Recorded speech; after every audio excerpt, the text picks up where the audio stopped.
Yesu asifiwe sana popote mlipo duniani, watumishi wa Mungu na sana wasikilizaji wa idhaa ya Radio Fortune Africa. Kuna burudani majira haya mazuri kabisa ambayo Bwana Mungu amenipa mimi nawe kuifikia siku hii, siku ya baraka sana. Idhaa hii imetamba katika mitandao ya kijamii.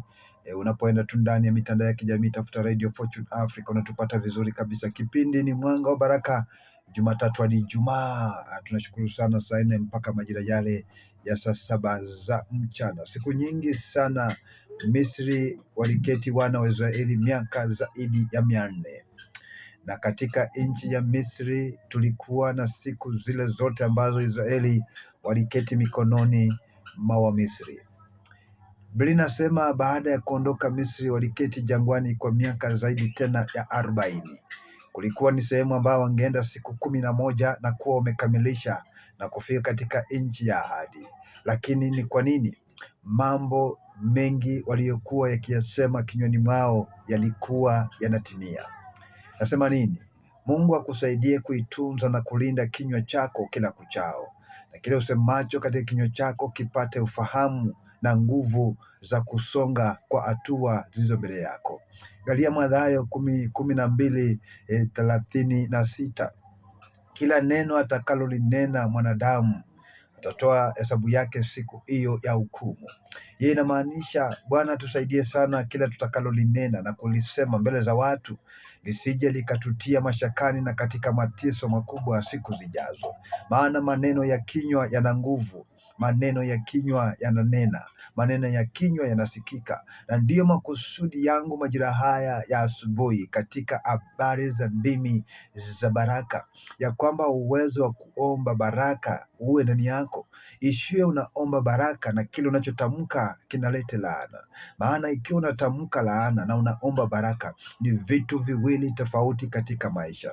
Kitabu cha Hesabu 14:28 na kitabu hicho cha Hesabu 14:24 na 36, Biblia inasema kila unachokitaja katika majukumu ya maneno yako yatakuwa hivyo, yataonekana hivyo. Maana kila uombacho Bwana atatenda. Israeli katika jangwa, maneno aliyosema mengi yalitimia. Maana tazama, katika jangwa wakasema afadhali tungekufa Misri kuliko tufe jangwani, na yalitimia. Walibaki jangwani wote kwa wakati mmoja pasipo kuondoka katika lile jangwa. Haya ni bayana ya mambo ambayo Israeli waliyanena kinywa chao. Natamani kuanzia sasa na kusonga, kinywa chako kitazame na kutazama na kunena mema, ya kwamba unanena mafanikio, unanena kuinuliwa. Juma hili tumekuwa tukizungumza habari za ndimi na tukitazama sana maneno yatokayo kinywani mwa mtu. Ni kipi anachokisema mtu? Ni kipi anachokisema mwanadamu? Na anachokisema, je, kinadhuru vipi maisha yake yajayo? Kesho yako inajengwa leo, kesho yako inajengwa sasa, na kile unachokisema sasa hivi kitatokea siku zijazo na kinaweza kudhuru pakubwa. Angalia, katika jangwa walilete hofu sana, kulalamika, na zaidi ya yote maandiko yanasema nini? Kitabu kile cha Kumbukumbu 1:2 ya kwamba kila walichokisema jangwani kilitimia. Wengi wao walipokuwa na hofu jangwani na kukosa kuwa na imani ya kwamba Mungu alidhibitisha. Unaona, imani na hofu waliokuwa nayo ilifanya wengi wakabaki jangwani na hawakuona nchi ya ahadi. Waliofika katika nchi ya ahadi ni vijana waliozaliwa katika jangwa, vijana ambao hawakuishi Misri, hawakuona experience ya Misri, vijana ambao hawakuona vile Bwana alivyopigania katika Misri na kuwatoa mikononi mwa Farao. Ndio waliofika katika nchi ya ahadi. Kwa sababu gani? Walikuwa na hofu mno kwa sababu ya safari yao katika safari ya kusonga mbele. Mungu ujibu kila mtu anachokiomba, na kila anachokitamka Mungu usikia, na mbali nayo hata mbingu na ardhi usikia. Natamani katika leo yako itoke mambo mazuri yatakayekusaidia kwa ajili ya kesho yako. Nadhiri na iweka leo nzuri ikusaidie kudhibitikika kwa ajili ya kesho. Nataka uone haya mambo kadhaa yaliyotukia. Jambo la kwanza, Ibrahimu, katika kitabu kile cha Mwanzo 12:7, Mungu akanena na Ibrahimu akamwambia, kizazi kizazi chako nitakipa ardhi, nitakipa sehemu, nchi nzuri, nchi ya dhamana. Nitaifanya kizazi chako kuwa kubwa. Na Ibrahimu akaamini kwa Mungu, na yale mambo Ibrahimu aliyoamini yakawa yanamulisha na kumtia nguvu kwa ajili ya kesho.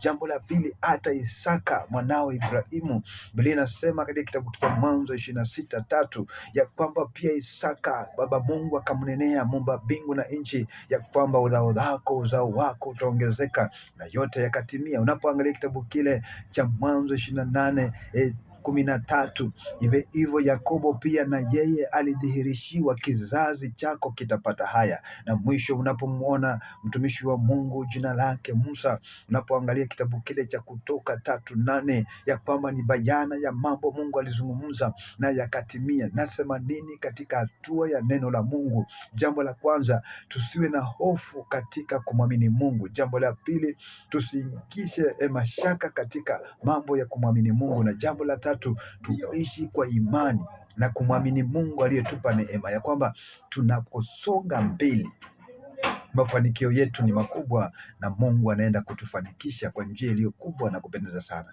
Asante.